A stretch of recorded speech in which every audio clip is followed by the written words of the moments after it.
Hi everyone, my name is Ashley Rutherford and I am going to be doing a conflict resolution case on two nurses, a charge nurse and a nurse X.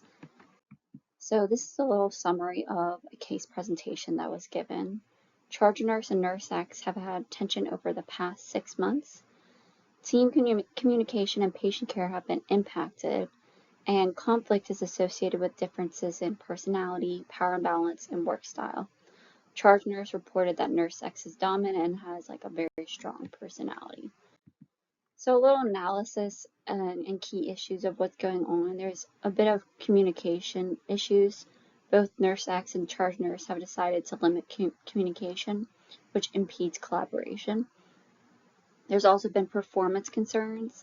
Nurse X has not completed the work that she was supposed to be doing, and there's a little bit of a power imbalance. Nurse X has a very strong personality and is perceived as being dominant, which can influence other nurses.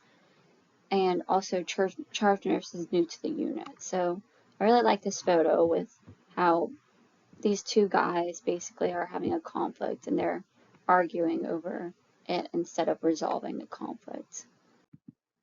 So there are about 5 methods of conflict management. I did a chart like this because it really made sense on what the pros and cons are and what the definition of it is. So method 1 is avoidance, and avoidance is usually when there's an issue, when an issue is more important slash pressing. So they are avoiding talking and they're avoiding having these conversations because something else is going on that's more important. Or the two people cannot agree on anything, so they just decide to limit communication. Avoidance can also be used to allow people to regroup after cooling down if they've had an argument, avoiding actually having that conversation right now until you can regroup. So the pros of it is that it could help with immediate stress, but the cons of it is this conflict resolution will not get to the root cause of the issue. There will still have some kind of underlying issue going on. Second method that I want to discuss is accommodation. So when a person finds they are wrong, they allow others to be heard and learn. I think this is a good thing. It could reduce tension immediately.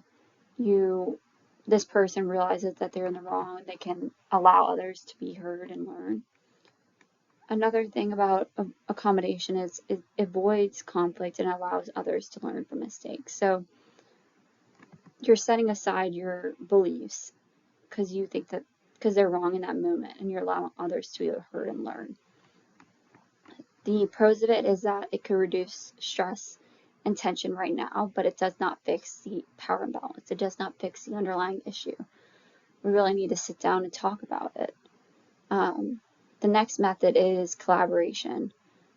The definition of this is to find a solution when both concerns are important to accommodate. So you're really collaborating with that person, you're talking it out, you're communicating what you believe is going on, but you're also listening to their side of things. And this will help with working together through things in a relationship. You're really communicating, you're helping figure out what's going on. The pros of it is it encourages problem solving, you're talking it out, you're coming to a resolution, and it's also helpful for long-term solutions. I didn't really find many cons about this. This is one of the ones that I think is really helpful for resolution of conflicts. The next method is compromise. The definition of this is to achieve temporary resolution. You're giving that give and take principle.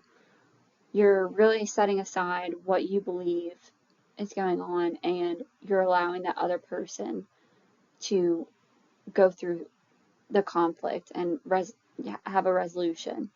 You're really coming down and working together to avoid what's going on. The pros of it is it's short-term resolution. It's not long-term resolution. There could be some underlying issues still present. And then the next method is compete. You're competing with what's going on. It's important in emergent situations for quick action. It can also help when one pursuing their own goal. If there's something going on with a patient, you're like quick thinking you're becoming a leader in that moment. I think it's important for emergency situations, but it could lead to a little bit of problem imbalance, or it could lead to imbalance or power imbalance. So my preferred solution is to collaborate. We have an open dialogue to discuss concerns. You support long-term resolution in patient care. You're really helping and working with this other person to come down to a resolution and how to fix things. It will discuss underlying issues, and it's the gold standard of dealing with conflict. That was a huge thing in the article that we were reading in the chapter summary. I think it's a win-win situation. You're really collaborating with other people. You're having shared trust, teamwork, inspiration, exchange, success, support, and assist. I think it's really helpful. I really think that this is definitely the gold standard of dealing with conflict. So, an action plan to manage and resolve the conflict is to schedule a meeting with HR to discuss the conflict. We need to come down to a written rule of what's going on. We need to come down to a scenario, like a collaboration for us to move forward. It'll establish rules for how to communicate, and whenever you're communicating with the other person, like if the charge nurse and the nurse X really sit down and collaborate with each other, they can come down to some rules that they can abide by. It'll identify shared goals for patient care. It'll develop a plan for work style differences. So if there's some issues going on the floor, like we stated, this will really help with how to figure out how to move forward. And then we need to implement some follow-up meetings to monitor progress. We need to figure out if this is helping, what to move forward, how to collaborate differently, what can we do moving forward. And then these are the references. I used a lot of the information from the chapter. I really think that this was an important case presentation to learn, because you need to figure out how to collaborate with other people and how to move forward and how to really have that same goal of patient care. So I really enjoyed learning about this and how to help my other patients and other coworkers with this. So thank you, and I appreciate it.